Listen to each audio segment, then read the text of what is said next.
अंबाजी भगवान शिव से विलग होकर अपने शरीर को भस्म किया, हिमालय के यहां जाकर के पार्वती जी के रूप में प्रकट हुए। हिमालय पुत्री पार्वती बाल्यावस्था से ही निरंतर ध्यानस्थ रहना शिव अनुराग में। जब किशोर अवस्था हुई, किसी से कोई संभाषण नहीं करती थी माता जी, हर समय भगवान शिव के ध्यान में निमग्न रहना, कठोर तप करना शुरू कर दिया। जो बिल्व पत्र सूख कर गिर जाते थे, माता जी उसको अपने मुख में रख करके पा लेती। एक बिल्व पत्र, अपर्णा, शरीर सूखने लगा। माता जी का नाम अपर्णा। भारी तपस्या। भगवान शंकर को एकदम बोध हुआ कि सती का जन्म पार्वती के रूप में हिमालय के यहां हो चुका है और वो हमारे लिए कठिन तपस्या कर रही है। तो सप्त ऋषियों को बुलाया और उनसे कहा कि जाओ इनके प्रेम की परीक्षा लो। जानते हैं, सब कुछ जानते हुए भी ये होता है। जैसे लोग कहते हैं भगवान जानते हैं अपने भक्त को, तो परीक्षा क्यों लेते हैं? तो पढ़ाया तो टीचर ने ही है, तो सालाना परीक्षा तो होगी ही कि तुम क्या पढ़े हो। ऐसे ही तुम्हारे प्रेम की परीक्षा होगी। तुम हरि को चाहते हो या हरि की रची हुई माया को? हरि की हुई रची हुई माया में आकर्षित हो गए तो 0 आ जाएगा। और हरि की तरफ देखते रहे, माया से बच गए तो नंबर आ जाएंगे। 100 के 100 आते हैं, यहाँ 98 96 नहीं आते। 2 ही चैप्टर हैं, हरि पसंद कर रहे हो या हरि की माया। हर भक्त के सामने आता है तो प्रायः लड्डू ही खाने को मिलता है। बचता वही है जो मामे वे प्रपद्यन्ते माया में ताम तरंति थे, केवल हरि। पार्वती पहि जाई तुम प्रेम परीक्षा लेहु, गिरिहि पेरि पठयहु भवन दूरी करेहु संदेहु। हे सप्तऋषियों, जाओ, हमारी आज्ञा है, पार्वती की प्रेम की परीक्षा लो। यदि पास हो जाए तो उनको तपस्या से निवृत्त करो। बोलो महादेव जी प्राप्त हो जाएंगे। जाओ भवन को चली जाओ, तपस्या की आवश्यकता नहीं। ऋषियों ने जाकर के पार्वती जी को देखा, मानो मूर्तिमान तपस्या विराजमान हो, अस्तिमात्र हुए रहे शरीर, सूखे पत्ते बिल्व के। मुनि बोले, हिमांचल नंदिनी, इतना कठोर क्या प्राप्त करना चाहती हो? किसकी आराधना कर रहे हो? तुम्हारा लक्ष्य क्या है? यदि हम सुनने के अधिकारी हों तो आप कृपा करके बता सकती हैं। पार्वती जी ने कहा, मन बड़ा सकुचाता है आपसे ये बताने में। आप लोग कहीं मेरी हंसी ना उड़ा दें जो मेरा लक्ष्य है। मैंने भी बहुत सिखाने की कोशिश की, लेकिन मेरा मन नहीं मान रहा, हठ पकड़ लिया है। क्योंकि मेरे गुरुदेव ने मुझे जो आकर के बचपन में बता दिया, मैं वही हृदय से स्वीकार कर ली। मनु हठ परा सुनई न सिखावा, चहत बारी पर भीति उठावा। नारद कहा सत्य सोई जाना, बिनु पंखन हम चाहि उड़ाना। मुनियो, वैसे आप भी हंस दोगे। ऐसा लगता है जैसे हम भारी प्रबल धारा में बालू का बांध बनाना चाहती हैं। कहां भगवान शिव और कहां मैं? मेरे गुरुदेव नारद ने बचपन में आकर के कहा, तुम्हारे पति देवाधिदेव महादेव होंगे। बस मैं तब से अपने पति की प्राप्ति की आराधना कर रही हूं। पता नहीं आप मेरी बात सुनकर हंसेंगे कि मानो बिना पंख के मैं आकाश को छूना चाहती हूं। ऋषि हंस पड़े और कहा, बात तो सही है, पर्वत से उत्पन्न हुई हो तो इसलिए तुम्हारी बुद्धि भी हमें लगता है जड़ ही है। नारद के उपदेश से आज तक किसी का घर बसा है? नारद के उपदेश से किसी का घर बसा है? अरे जिस जिसका उपदेश किया उसको बैरागी बना दिया, गृहस्थी तो बनाया नहीं। नारद उपदेश सुनकर किसी का घर बसा हो ऐसा तक प्रमाण नहीं है। देखो, दक्ष के पुत्रों को उपदेश किया, 10,000 को 1,000 लौट कर नहीं आए, सब बैरागी बन गए। चित्रकेतु को उपदेश किया, घर चौपट हो गया। प्रहलाद जी को उपदेश किया, पूरा हिरण्यकश्यप का नाश हो गया। नारद सिख जे सुनहि नर नारी, अवसि होई तजी भवनु भिखारी। तुम्हारे गुरु नारद जी की जो सीख सुना बर्बाद हो गया, बाबा जी बन गया, भजनानंदी बन गया। वैसे हम बताएं, नारद जी हैं बड़े कपटी। ऊपर से साधु का चिन्ह, अंदर से कपट। क्या कपट? उसके संसार का नाश कर देते हैं, भगवान से जोड़ देते हैं। मुझे नारद जी की बात कम समझ में आती है। ये उल्टा बोल रहे ऋषि परीक्षा के लिए, गुरु निष्ठा हटाने के लिए, समझ रहे हो। पार्वती जी ने कहा बचपन में मेरे गुरुदेव ने बता दिया, वही मैं नारद जी की बात आज तक घर किसका, जो नर नारी नारद की बात सुने भवन त्याग करके भिखारी बन गया, प्रमाण है। उनके वचनों पर तुम विश्वास मान रही हो। महादेव जी को पति निर्गुण नीलाज कुबेश कपाली अकुल अगेह दिगंबर ब्याली। नारद जी ने तुम्हें भगवान शिव को पति बिल्कुल निर्गुण समझो। निर्गुण को बता दूसरा भी अर्थ होता है और एक अर्थ होता है कि कोई गुण नहीं, नीलाज नंगे धड़ंगे घूमते कभी कभी, दिगंबर कोई लज्जा नहीं, कुबेश भाई सुंदर मुकुट लगाए हो, पोशाक पहने हो नहीं, चिता की भस्म लगाए, मुंडों की माला पहने, बहुत बहुत बाघंबर डाल लिया, ये कुबेश है। कपाली मनुष्य के मुंडों की माला। अकुल आज तक कोई पता नहीं लगा कि किस कुल के हैं महादेव जी, क्योंकि सब कुलों के मूल है, मूल का मूल वही है, उनके मूल कोई है नहीं। आगे एक दीवाल नहीं है, 60,000 योजन का एक बरगद का पेड़ है, उसी के नीचे रहते 60,000 योजन, 1 योजन 4 कोस, 1 कोस 3 किलोमीटर। कितना बड़ा वटवृक्ष कैलाश में, एक वटवृक्ष जिसके नीचे रहते 60,000 योजन का, 6 ऋतुएं शोभा देती उसी वटवृक्ष के। और कोई घर तो है नहीं महादेव जी के। और आभूषण भूल मत करना, बड़े बड़े विषैले सांपों का आभूषण कोई सोना चांदी नहीं पहनते महादेव जी। हमें लगता है ऐसा दूल्हा के लिए ऐसा तप। नारद जी ने ठग लिया तुम्हें, पागल बना दिया तुम्हें। देवाधिदेव महादेव के सुनो, इन्हीं ने शिक्षा दी थी सती को, ऐसे बौरे पति मिले, आग में जाके शरीर भस्म करना पड़ा। इसलिए हम तुम्हें बता रहे हैं कि बहुत सुंदर दूल्हा हम देख के आए हैं। हम जान गए थे कि तुम तपस्या कर रही हो। हरि का नाम सुना है, बैकुंठ में रहते हैं, बहुत सुंदर हरि है। यदि उनका आप वर्ण कर ले तो सुखी हो जाएंगे। बैकुंठ राजधानी, अब आभूषण उनके क्या कहना, पार्षद सही। ऐसे शिव जो चिता की राख लगाते हैं, सांपों की माला पहनते, मुंडों की माला, सांप का जनेऊ, बाघंबर, हमें तो पसंद नहीं आए। और हमारी बात मान लो, ऐसे के पास स्त्रियां टिक नहीं सकती जिनके घर नहीं, आभूषण नहीं, धन नहीं, कोई भोग सामग्री नहीं, उदासीन, उनको किसी से मतलब नहीं। तो सुनो, हमारा विचार स्वीकार कर लो। अति सुंदर सुचि सुखद सुशीला, गावहि वेद जासु जस लीला, असबर तुम्हि मिलावब आनी। बहुत सुंदर त्रिभुवनपति, बड़े सुशील गुणवान, जिनका यश वेद गाते गाते अघाते नहीं है, कोई दोष नहीं, सद्गुणों के समुद्र, लक्ष्मीपति, वैकुंठाधिपति। तुम्हें कुछ नहीं करना, हां बोलो, वो आएंगे, गरुड़ पे बैठाल के ले जाएंगे, तपस्या करने की जरूरत नहीं। पार्वती जी बहुत हंसी, सुनति बिहसी कहा वचन भगवान।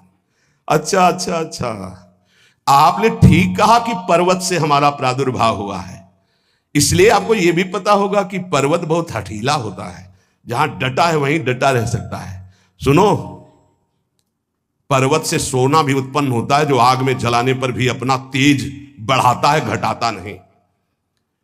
तुम मेरे गुरुदेव के प्रति ऐसा बोले कि वो जिसको उपदेश करते हुए उसका घर उजड़ जाता है, तो बसो भवन उजरो नहीं डरो, पर नारद बचन न मैं परिहरऊं। अपने गुरुदेव के एक भी शब्द को मैं नहीं काट सकती, चाहे मेरा जीवन रहे या ना रहे। बसन हमारा और हमारा भवन, हमारा श्रृंगार, हमारा सर्वस्व, ये मिले या ना मिले, पर हमारे महादेव जी मुझे मिले।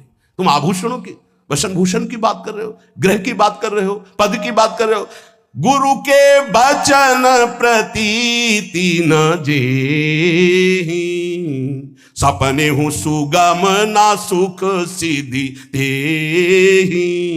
एक बात तुम्हें बता दूं सप्तऋषियों, जिसे अपने गुरुदेव के वचनों पर विश्वास नहीं, गुरुदेव का भरोसा नहीं, उसे कभी कोई सुख और सिद्धि कदा प्राप्त ही नहीं हो सकती। महादेव गुण भवन विष्णु सकल गुण धाम जय कर मनोरम जाहि संते ते ही संकाम। आपने बताया कि महादेव में कोई गुण नहीं है और विष्णु समस्त सद्गुणों के धाम है। मैं मानती हूं, लेकिन मेरा मन महादेव जी से रम गया है। अब तो केवल महादेव जी। पहले मिलते हो, सलाह करते तो तुम्हारी बात सुनती, अब तो गुरुदेव नारद जी ने जो उपदेश किया वही मैं करूंगी। अब मैं जन्म संभुहित हारा को गुण दूषण करे विचारा। ये इष्ट निष्ठा होनी चाहिए। अब तो हमारा जन्म आराध्य देव के लिए, अब कौन गुण दोष का चिंतन करे। जन्म कोटि लग रगर हमारी बरऊ शंभुनता रहूं कुमारी। करोड़ जन्म लूंगी, अगर इस जन्म में महादेव जी ने मिले तो करोड़ जन्म लूंगी, हर जन्म तब करूंगी, पर हमारे प्रीतम होंगे महादेव, पति होंगे महादेव। तजऊ न नारद कर उपदेशु आप कहीं सत बार महेशु। हजार बार आकर के, सैकड़ों बार आकर महादेव जी भी कहें कि अपने गुरुदेव के वचन छोड़ दो, तो मैं अपने गुरुदेव के वचनों का त्याग करने वाली नहीं। आप जा सकते हैं, बहुत जगत में कुंवारी कन्याएं और कुंवारे वर हैं, उनका ब्याह करा दीजिए। मेरी तो केवल एक ही बात रहेगी, हर जन्म महादेव जी के लिए। समस्त सप्तऋषियों ने साष्टांग दंडवत की और कहा, जगदम्बा आप नित्य शिव की अर्धांगिनी, भगवान शिव ने ही मुझे भेजा था आपकी परीक्षा के लिए। जाओ, भगवान शिव सब जान रहे हैं, ब्याह पक्का, अब आपको तप करने की जरूरत नहीं है। तुम माया भगवान शिव सकल जगत पितुमात, नाई चरण सिर मुनि चले पुनि पुनि हर्षत गात। प्रणाम करके सप्तऋषि गए, हिमांचल से कहा सादर अपनी कन्या को लिवा लाओ और ब्याह की तैयारियां शुरू करो। महादेव जी ब्याह के लिए पहले से ही राजी हैं और समस्त देवता ब्रह्मा जी आदि उनके पास जा रहे हैं प्रार्थना करने के लिए। इधर जब पार्वती जी को लेकर हिमालय अपने घर पे आते हैं, तब भगवान विष्णु, समस्त देवता, ब्रह्मा जी कैलाश पहुंचे, जहां भगवान शिव विराजमान थे। सबने स्तवन किया और कहा, प्रभु बहुत दिन से एक लालसा है, सकल सुरन के हृदय शंकर परम उछाहु, निज नैनन देखा चाहे नाथ तुम्हार विवाह। भगवान विष्णु, ब्रह्मा जी, समस्त देवताओं ने कहा, प्रभु हम सबके मन में एक उत्साह है, आप दूल्हा हो, हम सब बराती हो, आपका विवाह देखना चाहते हैं। प्रभु ये उत्सव देख ले तो हमारा जीवन सार्थक हो गया, आप हां बोलो। कामदेव के मद को चूर करने वाले आपको दूल्हा रूप में देखना चाहते हैं हम सब। स्वामी का स्वभाव होता है सेवक को सुख देना। पार्वती जी ने अपार तप किया है आपके लिए, आप उनको अंगीकार कीजिए। भगवान विष्णु ब्रह्मा जी की प्रार्थना सुन करके भगवान शिव जी ने कहा, तथास्तु, ठीक है ब्याह पक्का।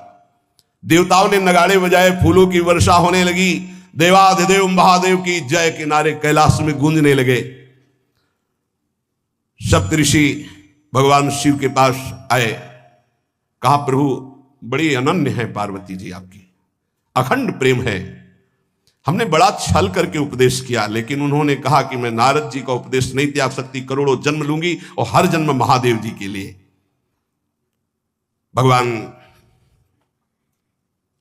शिव जी की आंतरिक वृत्ति जो पार्वती जी की प्रीति की है, उसे कोई नहीं जानता। बहुत विरह में रहे, ऐसा न समझे कि देवाधिदेव महादेव जी परम उदासीन है, नहीं। सती जी के वियोग में बड़ी विचित्र दशा महादेव जी की हुई थी। सप्तऋषि फिर गए पार्वती जी के पास और कहा, अभी बीच में एक घटना घट गई, कामदेव गया था, महादेव जी की समाधि को भंग किया, तो महादेव जी ने कामदेव को भस्म कर दिया, तो अब ब्याह का मतलब क्या रह गया। भवानी ने कहा, तो तुम क्या अभी तक भगवान शिव को कामयुक्त देखते थे क्या तुम समझते हो तुम्हारे जान काम अब जा रहा। अरे अब लग शंभु रहे सभी कारा, तुम्हारी नजर में अभी तक भगवान भिखारी थे और अब काम को भस्म किया है। अरे हमने भगवान शिव की आराधना की। हमरे जानी सदा शिव जोगी, अज अनवद्य अकामो अभोगी। मैंने तो शिव को सदा ही योग संपन्न ब्रह्मबोध देखा है। वचन और कर्म से, मन से मैंने यदि भगवान शिव को अपना स्वामी माना है, योगी, अजन्मा, अनिंद्य, काम रहित, भोगहीन, तो निश्चित मुझे प्राप्त होंगे। भगवान शिव के पास फिर सप्तऋषि गए, बोले प्रभु गजब की निष्ठा है, केवल आपके प्रति प्रेम है।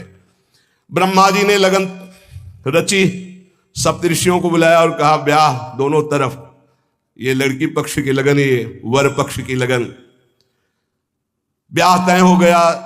दिन नक्षत्र घड़ी, नगाड़े बजने लगे देवताओं के लिए, सुमन वृष्टि हुई। ब्रह्मा जी ने सबको बुलाया, हिमालय ने सबको निमंत्रण दिया। बड़े बड़े पर्वत भेंट लेके आ रहे हैं, बड़े बड़े रसनिधि समुद्र भेंट लेकर के आ रहे हैं।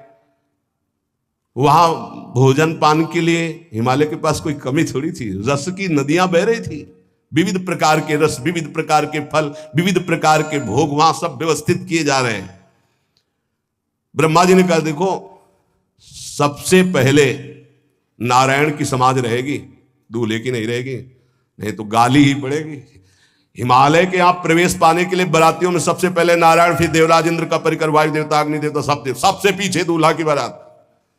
बात तय हो गई। ऐसे ऐसे सब लगे संवारन सकल सुर, वाहन विविध विमान, हो ही सगुन मंगल सुबद, करहीं अप्सरा गान। सब अपने अपने वैभव संपन्न सब तैयार हो रहे हैं। बोले महाराज दूल्हे को तैयार किया जाए। शिव ही शंभुगन करहीं सिंगारा, जटा मुकुट अहि मोर संवारा, कुंडल कंकन पहिरे ब्याला, तन विभूति पट के हरि छाला, शशि ललाट सुंदर सिर गंगा, नयन तीन उपवीत भुजंगा, गरल कंठ उर नर सिर माला, अशिव वेश शिव धाम कृपाला, कर त्रिशूल अरु डमरु बिराजा, चले बसा चढ़ी बाजही बाजा, देखी शिवहि सुरत्रिय मुस्काही, बरलायक दुल्हनी जग नाही। दूल्हे की तैयारी हो रही भाई, चिता की भस्म, चिता की भस्म, जैसे पाउडर ले गए, पहले चिता की भस्म लगाई गई, अब जटाएं बांधी गई। जटा ऐसे त्रिभुवन का विनाश जब करना होता, जटा खोलकर जब तांडव करते हैं तो कोई नहीं बचता। जटा कटा संभ्रमम भ्रमण निलंप निर्झरी, विलो लवीची वल्लरी, विराजमान मूर्धनि, धगत धगत धगत जो ललाट पट्ट पावके। तीसरा नेत्र मानव विश्व का विनाश करने के लिए उसे पटबंद किए हुए विशाल जटाएं। जटा का तो मुकुट सवाल आ गया, अब जटा बंधे का ऐसे सांप, ये मुकुट सांप, और कुंडल करिया और भूरी भी थी। हाँ, सोने चांदी के लिए डंक मार दे तो बेहोश हो जाओ ऐसे। पहिरे ब्याला, बाजूबंद छोटे फण वाले, है कोई पनिहा कोई दुमहा ऐसे, और ऐसे जनेऊ वासुकी नाग, गले के माला भगवान का विभूत, ऐसा स्वरूप है। और शेर की छाल नीचे, शशि ललाट, द्वितीया का चंद्रमा, शशि ललाट, ये मुकुट द्वितीय का चंद्रमा, सुंदर सिर गंगा, भगवती गंगा, फवारे ले उठते जटा के बीच से गंगा जी। नयन तीन, माथे वाला बंद है, दो खुले हैं। उपवीत भुजंगा, जनेऊ वासुकी नाग, गरल कंठ, नीलकंठ विष यहां रोके हुए, और मुंडों की माला, हाथ में त्रिशूल, डमरू बंधा हुआ, नंदकेश्वर पे सवार। बोले ऐसे दूल्हा के लिए दुल्हन तो त्रिभुवन में नहीं मिलेगी, ऐसा दूल्हा दुल्हन का मिलेगी। अच्छा, दूल्हा सज गया, ब्रह्मा जी ने देखा, बोले महाराज आगे आपकी सवारी। नारायण भगवान उनके चतुर्भुज पार्षद, शोभा सुगंध सौरभ, आगे गरुड़ पे सवार, पीछे हंस पे सवार ब्रह्मा जी अपना परिकर, देवराज इंद्र, भगवान विष्णु जी दूल्हे की तरफ देखे, बोले महाराज विष्णु कहा अस बिहस तब बोल सकल दिशराज, बिलग बिलग होई चलो सब निज निज सहित समाज। कोई भी दूल्हे के पास मत भटको, पीछे रहने दो, सब अलग अलग समाज चलो, नहीं पानी नहीं मिलेगा हिमालय के अगर आगे ये हुई तो।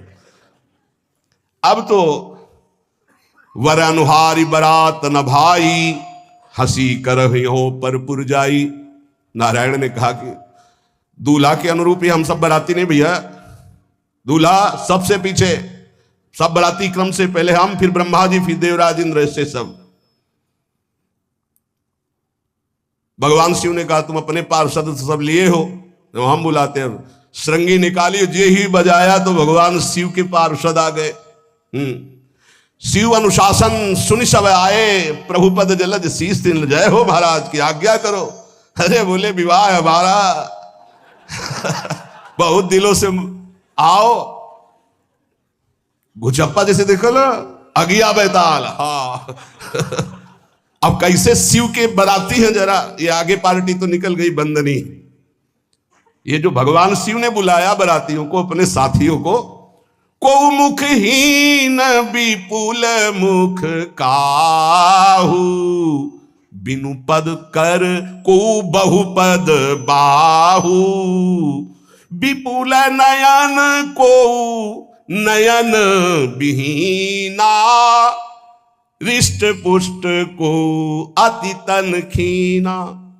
किसी के एक को मुख नहीं, केवल मांसई का पिंड है, और किसी के पूरे शरीर में मुख ही मुख है। किसी के एक भी हाथ पैर नहीं है, लुढ़कता चल रहा है, और किसी के बहुत से हाथ पैर हैं।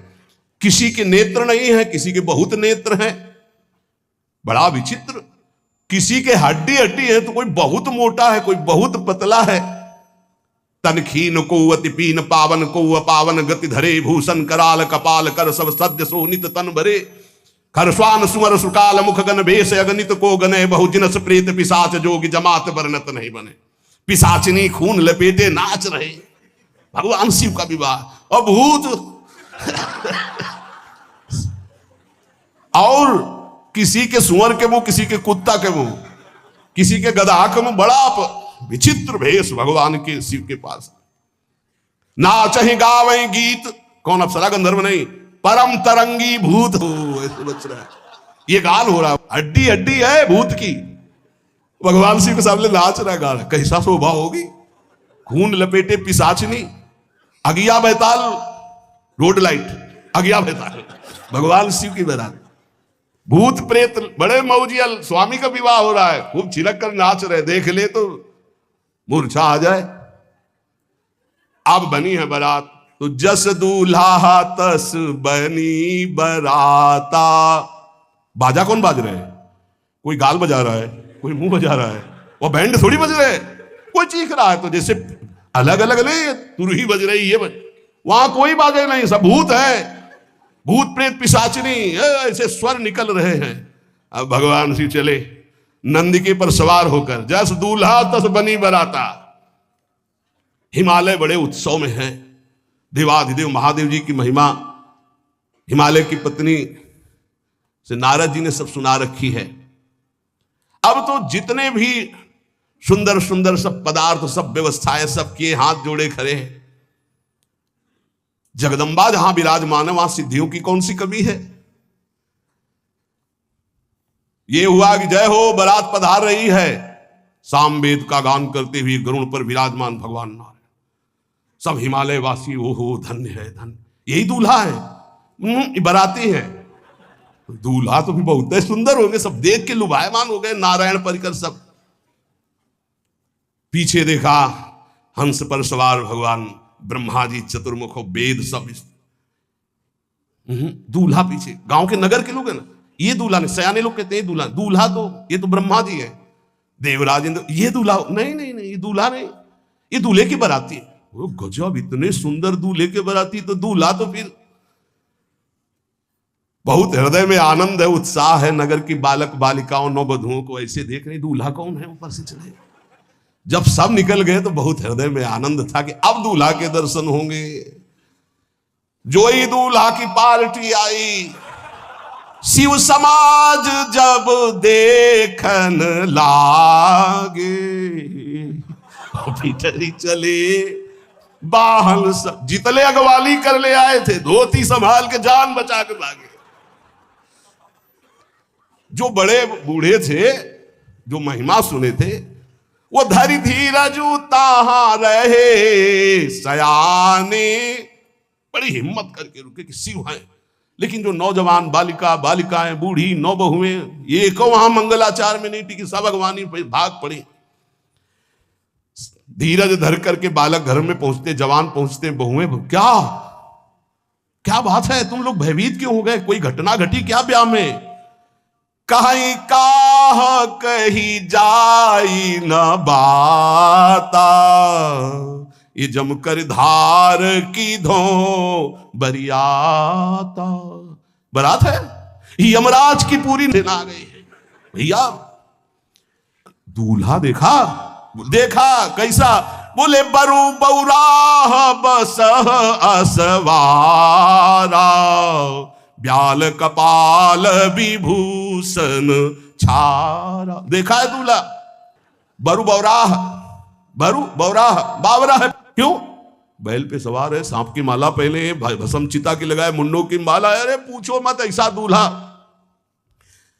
दूल्हे के सरी तन छार ब्याल कपाल भूषण नगन जटिल भयंकरा, संगभूत प्रेत पिशाच जोगिल बिकट मुख रजनी चरा। जी के लौट के बता रहे हैं, भाग्य मनाओ, जो जियत रहा है बारात देखत पुण्य बढ़ते ही कर सही। जिंदा लौट आए बड़े पुण्य समझो, जो बारात देख ले और जिंदा रह जाए, बड़े भाग्य तिनके। देखी सो उमा विवाह घर घर बात सब लड़िकन, सबने कहा कि अगर दूल्हा को बाराती को देख के जिंदा रह जाए तो विवाह देख पावेगा, मतलब जिंदा नहीं रहेगा। जो बड़े बुजुर्ग थे वो समझा रहे हैं, देखो भगवान शिव हैं, ये उनकी समाज है, सबको वास दिलाया गया। अब आरती करने के लिए, सुमंगल गाने के लिए नवीन नवीन स्त्रियां पार्वती जी की माता के साथ आ रही हैं। मैना सोने की थाल है, बड़ा आनंद है, दूल्हा का प्रथम दर्शन। और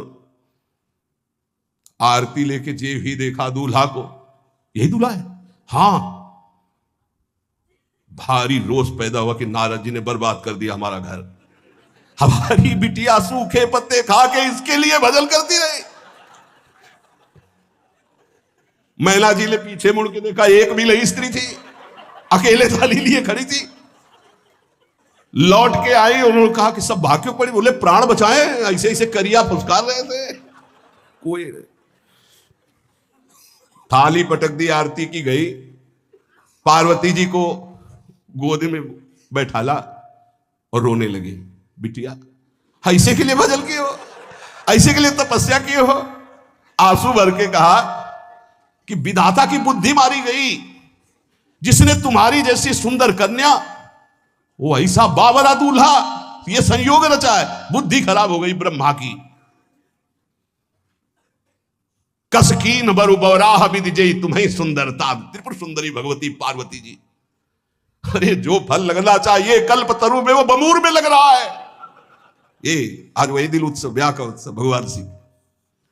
अच्छा तो मेरा निर्णय सुन लिया जाए मैना जी का, अगर मेरी बात नहीं मानी गई तो हिमालय के शिखर से अपनी बेटी को लेकर गिर के आत्महत्या कर लूंगी, ब्याह नहीं होने दूंगी, फाइनल।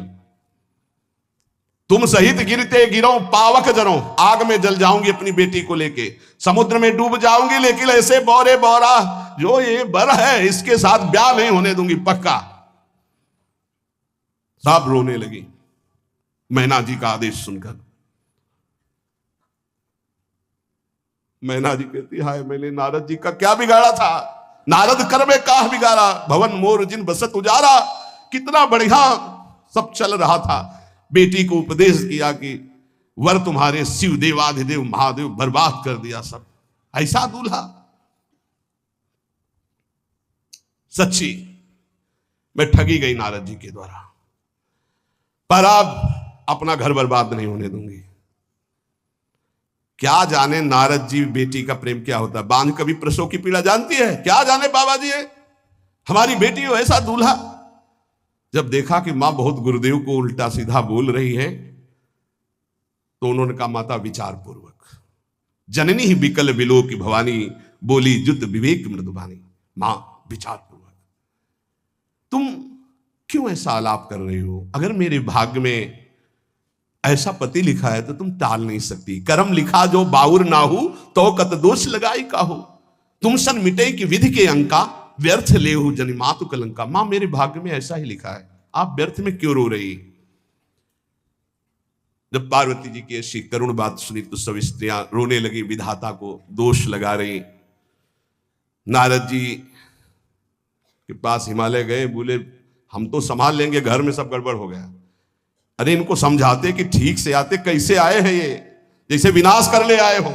अरे ब्याह कर ले आए, घर में सब बिगड़ गया, मैना बिखर गई, ब्याह बंद, अब नहीं होगा, संभालो जाके। नारद जी गए और जाकर के मैना को कहा देखो ये इनका बाहरी रूप है, ये जो आपके यहां पार्वती के रूप में जन्मी, ये नित्य इनकी अर्धांगिनी सती है, जो यज्ञ भवन में शरीर छोड़ करके आपके यहां जन्मी, ये इनकी नित्य संगिनी है।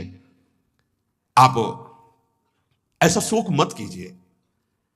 नारद जी विविध प्रकार से माता को समझाया। इनके द्वारा एक भ्रम हो गया था, तो इनको शरीर त्यागना आवश्यक हो गया। जब भगवान श्री राम सिया जी के लिए हे खग हे मृग हे मधुकर श्रेणी तुम देखी सीता मृग नैनी ऐसा पुकार रहे, तो भगवान शिव ने प्रणाम किया और सती जी के मन में संशय हुआ। सती जी ने सीता वेश धारण किया। जब भगवान शिव ने जाना तो उसी समय त्याग कर दिया था कि अर्धांगिनी रूप में अब कभी स्वीकार नहीं करो, क्योंकि पूज्य माता का रूप आपने धारण किया। तो मूल बात ये थी, इसीलिए योगाग्नि में जाकर शरीर को भस्म कर दिया और आपके यहाँ पार्वती जी के रूप में जन्मी है। जब नारद जी ने बताया कि आप बिल्कुल धैर्य रखिए, भगवान शिव का वैभव आपने देखा नहीं, ये इनका बाहरी रूप है, समझाया मैना को तसल्ली। बोले अभी दूल्हा रूप आपको दिखाते हैं, आप चुप रहिए। तब मैना के हृदय में कुछ शांति हुई। जितने गांव के नगर के सब लोग थे सबको सूचना पहुंची, डरो मत, भगवान शिव है, ये लीला कर रहे हैं। अभी नारद जी गए और बोले विवाह करना है कि नहीं करना? शंकर जी से कहा, बोले वाह इसीलिए, बोले ये सब बंद करो आप, ये रूप से विवाह होता है? वह हमारी सारी जो बिचौलिया में पिट रहे हैं हम, उधर जाओ तो उधर, ये रूप हटाओ। बोले कौन सा रूप धारण करें? दूल्हा रूप धारण करो। भगवान शिव ने जे भी, बहुत सुंदर शिव है, कर्पूर गौरम जैसे चिदानंद, 16 वर्ष की अवस्था, हाथ में दर्पण और अद्भुत मुकुट धारण की हुई, जटाएं ढकी हुई, गौर वर्ण, वो सुंदर रूप जो देखे सो मोहित हो जाए। ध्याये नित्यम महेशम रजति किरणिभम चारु चंद्रावतन सम। कैसा सौंदर्य रूप महादेव जी का। चलो अब जो देवनार के लिए सब शुभ नौवधुएं सब मैना जी को बुलाया, देखो दूल्हा आ रहे हैं, एक एक कदम ऐसे चल रहे, संभाल संभाल के जैसे चलना सीख रहे हो। तांडव करने वाले चरण है। पर नारद जी ने तो अब नहीं, नव किशोर अवस्था, हाथ में दर्पण, वो सुंदर रूप भगवान शिव का, एक एक कदम बारात में जो देखे सो मोहित। मैना ने कहा हो अहो भाग्य, ऐसे दूल्हा। बोले वही हैं जो नंदी पे सवार थे, इनके स्वरूप को जानना बड़ा कठिन है। अब जो सुंदर जीवनार हुई बरातियों के साथ भगवान शंकर की बड़े मधुर गीत गाए जा रहे हैं। मुनियों ने फिर हिमवान को लगन पत्रिका सुनाई। विवाह का ठीक समय देख करके समस्त देवता और वेद स्वयं मूर्तिमान होकर वेद उच्चारण कर रहे हैं। भगवान शिव का पाणी ग्रहण संस्कार हो रहा है। पार्वती जी जब श्रृंगार करके सभा में आई ब्याह मंडप पे, तो कोई ऐसा नहीं था जो देखकर मोहित ना हो गया हो। त्रिपुर सुंदरी अंबा है, लेकिन सब ने उनके श्री चरणों में सर झुकाया, क्योंकि जगदात्मा महेश पुरारी जगदंबिका जानी भव भामा सुरन मनन मन कीन प्रणाम। ऐसा सुंदर रूप अंबा जी का, त्रिपुर सुंदरी है। जब वो दुल्हन रूप में पधारी, कोई भी ऐसा नहीं था जो एक बार देखकर मोहित न हो, पर सब श्री चरणों में, क्योंकि जगदम्बिका है, भगवान शिव की आद्या शक्ति है। सुंदरता मर्जाद भवानी, जाय न कोटि बदन बखानी। करोड़ों मुखों से यदि वर्णन हो तो इस समय जो पार्वती जी का सुंदर रूप है, नव किशोरी और दुल्हन रूप, पार्श्व में बैठे अत्यंत सुकुमार, कपूर और चांदी की तरह गौर वर्ण, एकदम तेजोमय, विशाल नेत्र, स्वर्ण आदि के आभूषण, कहीं कोई एक बिच्छू सर्प कुछ नहीं, बिल्कुल नव किशोर राजकुमार स्वरूप भगवान शिव पार्वती का मन रूपी भौरा शिव जी के रूप को देखकर लुभायमान हो रहा है। आज्ञा भई, ब्याह प्रारंभ हो। आश्चर्य की बात, गणेश जी का पूजन सबसे शुरू हुआ। लियो, मुनि अनुशासन गणपति पूजे शंभु भवानी, गणानान्त्वा गणपति गंघवामहे प्रियानान्त्वा प्रिय। लियो, बोले गणेश जी पार्वती जी के मतलब पुत्र का भावातल कि वो जो उट्टन लगा रही थी उसी से ये आदि गणेश है, ये आद्य गणेश है। जैसे आदि ब्रह्म, जैसे आदि ब्रह्म स्वरूप ये गणेश है। भगवान शिव और पार्वती जी ने प्रथम गणपति पूजन किया। मुनि अनुशासन गणपति ही पूजे शंभु भवानी, को सुनि संशय करे जनी। ये अनादि जी जान, कोई संशय मत करना कि वो पुत्र है जो पार्वती जी से प्रकट हुए। बोले नहीं, ये अनादि गणपति का पूजन हो रहा है जो ब्रह्म गणपति है। जस विवाह कै विधि श्रुति गाई, महामुनि सो सब करवाई। गही गिरीश कुश कन्या पानी, भवई समर्पी जानी भवानी। पाणी ग्रहण संस्कार किया, कन्यादान। ये बहुत बड़ा गृहस्थ धर्म में परम पावन है। देखो, जो हमारी पूर्व धर्म मर्यादा की संस्कृति कितनी पावन संस्कृति है, जिसको आज हम भूलते चले जा रहे हैं, मनमानी आचरण करते चले जा रहे हैं। इसलिए गृहस्थ भी सुखमय नहीं रह गया है। गृहस्थ अगर धर्म के अनुसार हो तो उसको परम पद की प्राप्ति होती, परम मंगल होता है। बहुत, ये जो हमारी धर्म मर्यादा है बहुत सुख देने वाली है, लेकिन इसका प्रतिदिन उल्लंघन ही होता जा रहा है। न माता से मतलब, न पिता से मतलब, मनमानी आचरणों से मतलब, जो मन जैसे आवे वैसे बहे, ये हमारी धर्म मर्यादा। देखो स्वयं भगवान कैसी मर्यादा है, पानी ग्रहण कर रहे हैं, कुछ जल मंत्र, ब्रह्म ऋषि साक्षी, फिर पानी ग्रहण। पानी ग्रहण जब कीन महेशा, ये हर से तब सकल सुरेशा। वेद मंत्र मुनि बर उच्चरहि, जय जय जय शंकर सुर करहि। बाजहि बाजन विविध विधाना, सुमन वृष्टि नभ भय विधि नाना। जिस समय पाणी ग्रहण भगवान देवादिदेव महादेव रंबा पार्वती का हुआ, समस्त देवता मुनिगण वेद मंत्र उच्चारण करते हुए जय हो जय हो जय हो, विविध बाजे बज रहे, पुष्पों की वर्षा हो रही। हर गिरिजा कर भयउ विबाहु, सकल भुवन भरी रहा उछाहु। भगवान शिव और पार्वती जी का विवाह संपन्न हुआ। बहुत कुछ श्री चरणों में भेंट रख करके हिमांचल ने प्रार्थना की, प्रभु आप तो कृपा के समुद्र हैं, अगर मेरी पुत्री से कभी कोई गलती हो जाए तो क्षमा करना। नाथ मामम प्रांशम ग्रह किंकरी करेहु, क्षमेहु सकल अपराध वही प्रसन्न वरुदेव। हे शिव, आपसे एक ही प्रार्थना है, मेरी पुत्री अबोध है, कभी कोई गलती कर दे तो हे नाथ मैं क्षमा चाहता हूं, मेरी पुत्री से कभी आप रुष्ट मत होना। बहुत प्रकार से भगवान शिव ने उनको आशीष दिया, ढांढस बंधाया। फिर भगवान शिव और उमा आनंद पूर्वक कैलाश पधारे। चरित सिंधु गिरजा रमन, वेद न पावहि पारु। बरने तुलसीदास किमि, अतिमति मंद गंवार। कह रहे भगवान शिव की महिमा को तो वेद नहीं पार पा सकते। गोस्वामी तुलसीदास जी कह रहे मैं भला उस महिमा को कैसे गा सकता हूं, मैं तो गवार बुद्धि का हूं। भगवान शिव और माता पार्वती जी आज भी अब भी कैलाश में विराजमान है। हर गिरजा विहार नित नयऊ, यही विधि विपुल काल चले गए हो। भगवान शिव और पार्वती का जो मंगलमय विवाह सुनेगा, भगवान के चरणों में प्रीति, समस्त पापों का नाश होकर हृदय की निर्मलता, हरिहर में प्रीति निश्चित प्राप्त होती है। क्योंकि परम वैष्णवाचार, परम बोध संपन्न जगत गुरु भगवान शिव की लीला हृदय के अहंकार को मिटाती है। ये अहंकार के अधिष्ठात्र देवता है भगवान शिव, और जब तक अहंकार रहता है तो हरि के चरणों में या प्रियाजू के चरणों में प्रीति नहीं होती।